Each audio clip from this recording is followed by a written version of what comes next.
Welcome to BPC news. బులెటిన్ల ముందుగా headlines.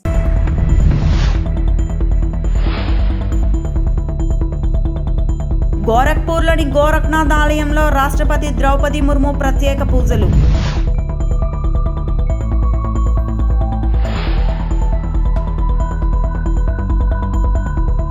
Payakaraopeta BC బాలికల హాస్టల్ను ఆకస్మికంగా తనిఖీ చేసిన హోంమంత్రి అనిత.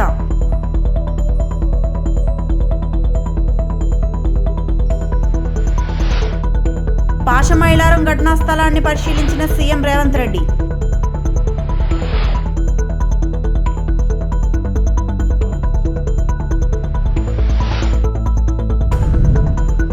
నైరుతి రుతుపవనాల కారణంగా మన్య ప్రాంతంలో విస్తారంగా వర్షాలు.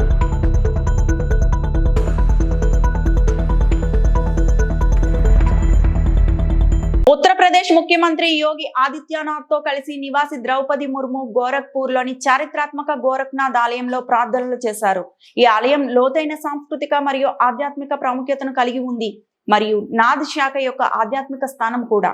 ఉత్తరప్రదేశ్ పర్యటన సందర్భంగా రాష్ట్రపతి మతపరమైన మరియు సాంస్కృతిక సంస్థలతో కొనసాగుతున్న సంబంధాన్ని ఈ సందర్శన హైలైట్ చేస్తుంది. భక్తులు మరియు ఆలయ అధికారులు సంప్రదాయ ఆచారాలు మరియు వేద మంత్రాలతో ప్రముఖులకు స్వాగతం పలికారు.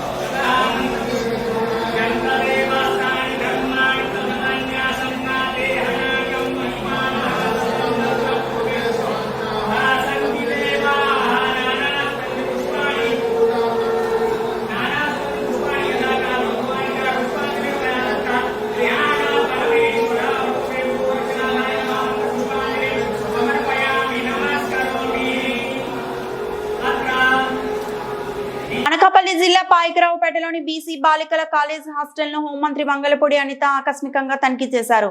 విద్యార్థుల యోగక్షేమాలను అడిగి తెలుసుకున్న మంత్రి హాస్టల్లోని సమస్యలపై తీవ్ర అసంతృప్తి వ్యక్తం చేశారు. సీసీ కెమెరాలు లేకపోవడం పట్ల మంత్రి ఆగ్రహం వ్యక్తం చేశారు. విద్యార్థులతో కలిసి భోజనం చేసిన మంత్రి ఆహార నాణ్యతను తక్కువగా ఉండటంతో అధికారులపై సీరియస్ అయ్యారు. మెనూలో ఉన్న పదార్థాలను సరైన విధంగా అమలు చేయకపోవడాన్ని గుర్తించారు. ప్రభుత్వ హాస్టల్లో కూడా సన్న బియ్యాన్ని వాడాలని స్పష్టం చేశారు.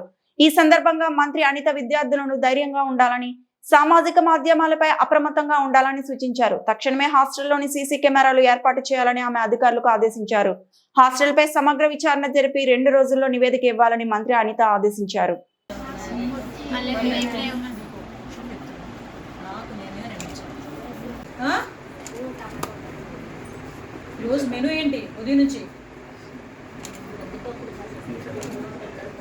నువ్వేం చేసావని అడగలే, నీ మెనూ ఏంటి అని అడిగా. మెనూ ఇచ్చారు కదా గవర్నమెంట్, ఆ మెనూ ఏంటి అని అడుగుతున్నా.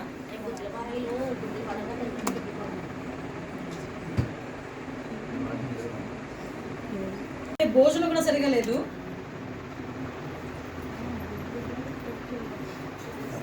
అది ఓపెన్ చేయి. ఆ రసం ఇప్పుడు నైట్కి ఏమి ఉండాలి అసలు? యాక్చువల్గా మామూలు మెనూ ప్రకారం మీ మెనూ షీట్ ఎక్కడ ఉంది? పాషమైలారం ప్రమాద ఘటనపై సమగ్ర నివేదిక ఇవ్వాలని పరిశ్రమల శాఖ అధికారులకు తెలంగాణ సీఎం రేవంత్ రెడ్డి ఆదేశాలు జారీ చేశారు.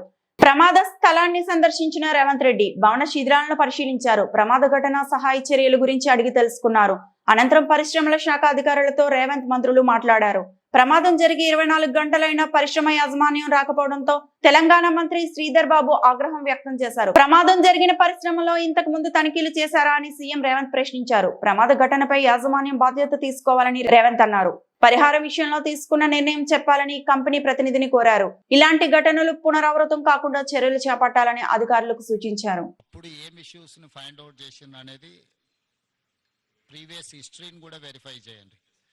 దాని తర్వాత ఇప్పుడు జరిగిన యాక్సిడెంట్కు ఎక్స్పర్ట్స్ను పెట్టి వాళ్ళు ఎక్స్పర్ట్స్ ఒపీనియన్ కలెక్ట్ చేయండి. జనరల్ ఒపీనియన్స్ లేకపోతే అజంప్షన్స్తోని don't conclude with assumption or general opinion. I need specific reason for this accident, then only we can address. ఇప్పుడు ఈరోజు ఇక్కడ జరిగింది, ఇట్లాంటి సిమిలర్ ఇతర పరిశ్రమలలో కూడా ఇట్లాంటి సమస్య రాకుండా ఉండాలంటే మనం ఏం ఇన్స్ట్రక్షన్స్ ఇవ్వాలి, వీటి మీద ఫోకస్ పెట్టాలనేది కూడా మనకు అర్థం కావాలి. దీని నుంచి మీరు నేర్చుకోవాల్సింది, దీని నుంచి చూడాల్సింది రెండు ఉన్నాయి. ఒకటి డీటెయిల్ రిపోర్ట్ కావాలి నాకు. డీటెయిల్ రిపోర్ట్ మీద ఇమ్మీడియట్గా మీరు దీన్ని అడ్రస్ చేయండి. ఈ అంటే ఎక్స్పర్ట్స్ను కాన్స్టిట్యూట్ చేయండి. ఇట్ ఈస్ జనరల్ ఒపీనియన్స్ మీద పోకండి. దీని రిలేట్ ఏముందో ఆల్రెడీ ఇన్స్పెక్షన్ చేసిన వాళ్ళని వేయకండి, బయట నుంచి ఆఫీసర్లను డెప్యూట్ చేయండి. ఆల్రెడీ ఇన్స్పెక్షన్ చేసి ఆల్రెడీ దీని మీద ఉన్న వాళ్ళను మళ్ళీ ఒపీనియన్కి ఇస్తే they don't say anything. So కొత్త వాళ్ళను దీన్ని వేసి దీని మీద టోటల్గా డీటెయిల్ రిపోర్ట్ అనేది దీని మీద ఇమ్మీడియట్గా తీసుకోండి. ఈ రిపోర్ట్స్ బేసిస్ మీద ఈ పాశమైలారంలో ఉన్న ఇండస్ట్రీలో ఇట్లాంటివి ఏమేమి ఉన్నాయి, వేటి మీద ఇంకా ఇట్లాంటి గతంలో ఇట్లాంటి ఏమైనా డెఫిషియన్సీ ఉండి వాళ్ళకి నోటీసులు ఇస్తే వాళ్ళు కంప్లైంట్ చేసిండ్రా లేదా, ఇమ్మీడియట్గా మిగతా వాటిని కూడా అడ్రస్ చేయాలి. మీకు ఇన్సిడెంట్ యాక్సిడెంట్ కానంత వరకు అంత బాగానే కనిపిస్తుంది. ఒక్కసారి సీరియస్ ఇష్యూ అయితే మళ్ళీ తర్వాత ఇదవుద్ది. దాని తర్వాత మళ్ళీ జరిగిన తర్వాత నువ్వేం చేయడానికి లేదు. కాబట్టి ఇమ్మీడియట్గా మా అధికారులను అందరిని ఇచ్చి నువ్వు పర్సనల్గా సూపర్వైజ్ చేసి దీని మీద రిపోర్ట్స్ అన్నిటిని కూడా మీరు పర్సనల్ కూర్చొని చేయండి. This point number 1. రంగనాథ్, మీరు ఎవరి డిజాస్టర్ మేనేజ్మెంట్ ఎవరు లీడ్ చేస్తారు? మూడవది, ఇప్పుడు ఆ కొలాప్సబుల్ కండిషన్స్లో ఉన్న స్ట్రక్చర్స్ని ఫర్దర్ యాక్సిడెంట్ జరగకుండా దాన్ని ఎట్లా రిమూవ్ చేయాలనేది మూడో ఇష్యూ. సో ఈ అన్ని డిపార్ట్మెంట్ను కోఆర్డినేట్ చేయాలంటే you should have some mechanism to handle. ఇప్పుడు టుడే టుమారో అటెన్షన్ అంతూ ఉంటుంది, 2 రోజుల తర్వాత ఈ అటెన్షన్ లేకపోతే మళ్ళీ ఇంకేదో యాక్సిడెంట్ జరిగింది అనుకో, ఎక్స్టెన్షన్ ఆఫ్ దిస్ యాక్సిడెంట్, అది ప్రాబ్లం అవుద్ది. కాబట్టి నువ్వు ఇమ్మీడియట్గా దానికోసం మీరు స్పెసిఫిక్ రోల్ క్లారిటీ ఇచ్చుకుంటూ మీరు ఆఫీసర్స్ని డెప్యూట్ చేయండి. సెకండ్ థింగ్, ఆ కంపెనీ రిలేట్ వాళ్ళని కూడా ఎవరు అకౌంటబుల్ పర్సన్ ఉందో వాళ్ళందరినీ కూడా లైన్ అప్ చేయండి. ఈ రోజు జేకబ్ ఉంటాడు, Jacob will go tomorrow for Kerala.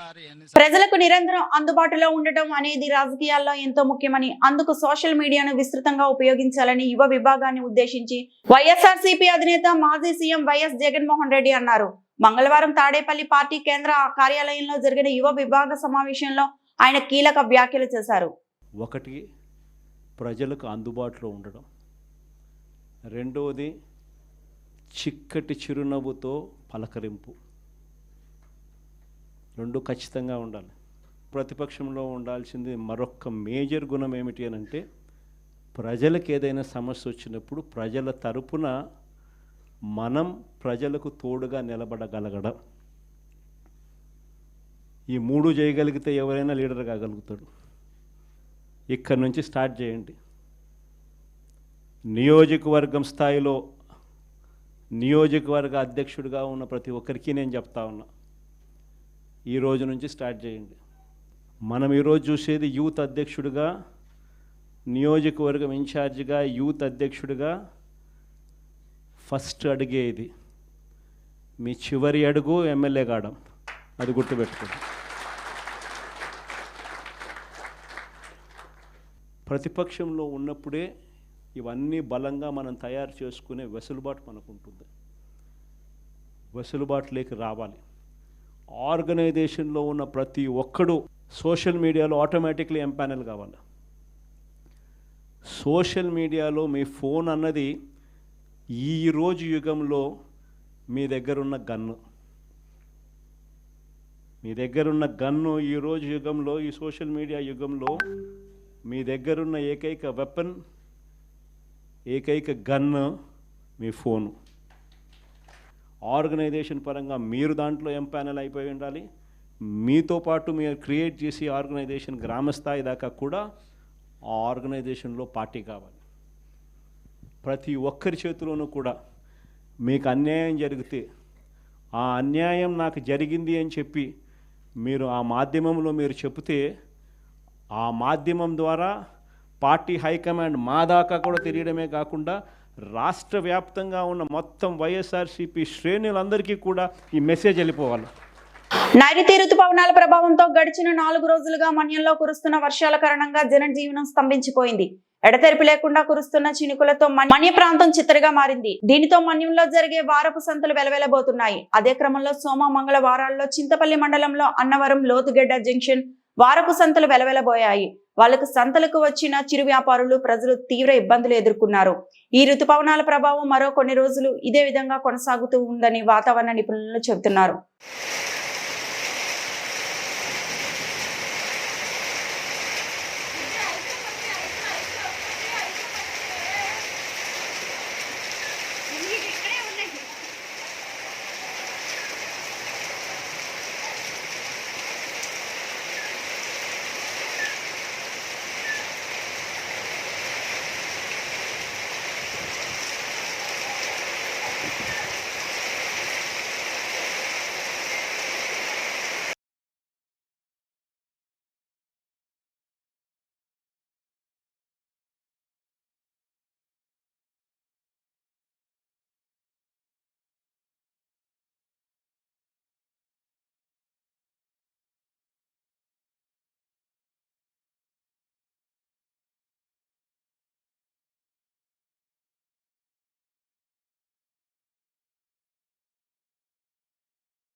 ఘోర రోడ్డు ప్రమాదం. ఇసుక లారీ అతివేగం ఒక మూగజీవి మృతి. ములుగు జిల్లా వెంకటాపురం మండలం శివారులో ఇండియన్ పెట్రోల్ బంక్ ఎదురుగా ఇసుక లారీ అతివేగం వల్ల ఒక మేక మృతి చెందిన ఘటన చోటు చేసుకుంది. మేకల కాపరి నూగురు గ్రామంలో మేకలను కాపు కాయించి ఇంటికి తిరిగి వస్తున్న తరుణంలో ఇసుక లారీ డ్రైవర్ నిర్లక్ష్యం వల్ల ఈ ప్రమాదం చోటు చేసుకుందని మేకల కాపరి వాపోతున్నారు. ఈ ఘటనతో ఇసుక లారీ వల్ల గంట వరకు స్తంభించిన రాకపోకలు. తెలంగాణ సరిహద్దు మండలాలు అయినటువంటి వెంకటాపురం చెర్లలో అధికంగా ఇసుక ర్యాంపులు ఉండటంతో లారీల రద్దీ పెరిగింది.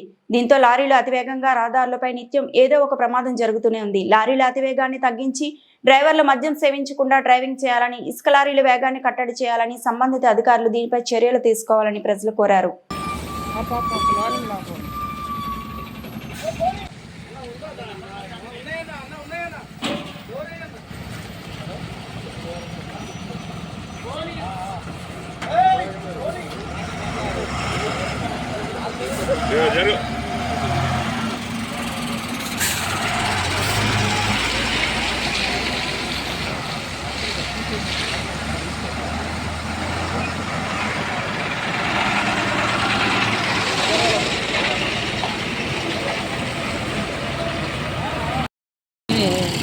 తోడుకుంటే గట్రా చేస్తుంది ధర్మయ్య కర్రతో ఆపుతూనే ఉన్నాడట. ఆయన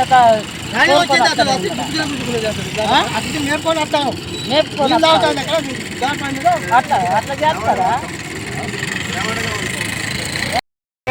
మేకలు 100 అటు మేపుకొని వస్తాను. నూగురు గట్టుకు పోయి మేపుకొని మెల్లగా రోడ్డు పక్కన పెట్టి వస్తాను. ఒక మేక అటు పోయింది. అటు నుంచి తిరిగాక తోక్కిండు. గది చెయ్యి అడ్డం పెట్టిన కొద్దిగా ఆగు ఇతలకు దాడుతుంది అనే లోపల అయిపోయింది. కథం అన్నమయ్య జిల్లా చిన్నమండెం మండలంలోని మల్లూరు కొత్తపల్లి మరియు మల్లూరు శ్రీరామ్ నగర్ ప్రజలు నిర్వహించిన పెద్దాయన పాలకొండ నాయుడు సంస్కరణ సభలో సుగవాసి ప్రసాద్ బాబు ముఖ్య అతిథిగా పాల్గొన్నారు. ఈ సందర్భంగా ఆయన మాట్లాడుతూ, ఏ గ్రామానికి వెళ్ళినా ఏ పల్లెకు వెళ్ళినా ఈ పనులన్నీ మీ తండ్రి గారు చేసినవే. ఆ గ్రామస్తులు చెబుతుంటే నాకు ఎంతో తృప్తి కలిగించిందని, మారుమూల గ్రామానికి వెళ్ళిన పాలకొండరాయుడు గారు చేసిన అభివృద్ధి కనబడుతుందన్నారు. తన తండ్రి పార్టీ పెట్టిన నాటి నుంచి తుది శ్వాస విడిచే వరకు పార్టీలోనే కొనసాగారని, పార్టీని పాలకొండరాయుడిని ఇక్కడ ప్రజలు ఏనాడు వేరుగా చూడలేదన్నారు. తనని కొందరు టీడీపీ నుంచి వెళ్లగొట్టాలని చూస్తున్నారని, తాను టీడీపీలోనే కొనసాగుతానని, మాకు జరుగుతున్న అన్యాయాలను పార్టీ అధిష్టానం దృష్టికి తీసుకెళ్తానన్నారు. తెలుగుదేశం పార్టీ కోసం ఎవరైతే కష్టపడ్డారో స్థానిక సంస్థల ఎన్నికల్లో వారందరికీ అవకాశాలు కల్పించే విధంగా తాను అధినాయకత్వంలో మాట్లాడుతానన్నారు. నా తండ్రి గారిని ఏ విధంగా ఆదరించారో నన్ను కూడా మీ కుటుంబ సభ్యుడిలో ఒకటిగా చూడాలని ప్రజలకు విజ్ఞప్తి చేశారు. రాయచోటి నియోజకవర్గాల్లో ముఖ్యంగా బీసీ ప్రజలు, ఎస్సీ ప్రజలు, మైనారిటీలు ప్రతి ఒక్కరూ ఆయన్ను గుండెల్లో పెట్టుకొని గెలిపించుకున్నారు. తర్వాత మేము అండగా ఉంటున్నామని నాకు ధైర్యం చెప్తున్నారు. నేను నిజంగా మీకు అందరికీ ప్రమాణం చేసి చెప్తున్నా, రాజకీయంగా నా పరిస్థితి ఎలా ఉంటుందో ఏమో నాకైతే తెలియదు, కానీ మిమ్మల్ని వదిలి కానీ, మీకు ద్రోహం చేసే పనులు కానీ, మిమ్మల్ని మోసం చేసే పనులు కానీ నా జీవితంలో చేయను. రేపు పదంగా నాకేదన్నా రాజకీయంగా అవకాశం వచ్చినా మిమ్మల్ని అందరినీ గుర్తు పెట్టుకుంటా, మీ ఇంటికాడికి వచ్చి మీ సమస్యలు పరిష్కరిస్తా. మీకు ఎలాంటి సమస్యలు ఉన్నా గ్రామాల్లో కానీ, మీ పర్సనల్ సమస్యలు కానీ ఎలాంటివి ఉన్నా కూడా మీకోసం నేను పనిచేస్తా, నిజాయితీగా పనిచేస్తాడు. వాళ్ళకు స్థలం సరిపోదు, చుట్టూ అన్ని ప్రైవేట్ లైన్లు ఉన్నాయి. నాకు ఇంత ముందు ఉన్నంత వరకు నేను అవసరం ఉన్నంత స్థలం తీయించాను. రాబోయే కాలంలో వాళ్ళకి ఆ స్థలం సరిపోకపోతే ఖచ్చితంగా నువ్వు కొనియాలి. వాళ్ళకి అవసరం ఉన్నప్పుడు ఖచ్చితంగా వాళ్ళకి ఎలాంటి సమస్య ఉన్నా కూడా నువ్వు పరిష్కరించాలి అని చెప్పి చెప్తున్నారు. ఈరోజు నేను ఖచ్చితంగా మీకు మాట ఇస్తున్నాను, మీ సొంత బిడ్డలా నన్ను అధికారంలో ఉన్నా అధికారంలో లేకపోయినా గ్రామాల్లో ఈ చుట్టుపక్కల గ్రామాలకు ప్రతి ఒక్కరికి హామీ ఇస్తున్నా, మీకు ఎలాంటి సమస్య ఉన్నా నేను తీరుస్తాను, ఖచ్చితంగా వాళ్ళ పరిష్కారానికి కృషి చేస్తానని చెప్తున్నాను. ఈ వార్తలు ఇంతటితో సమాప్తం.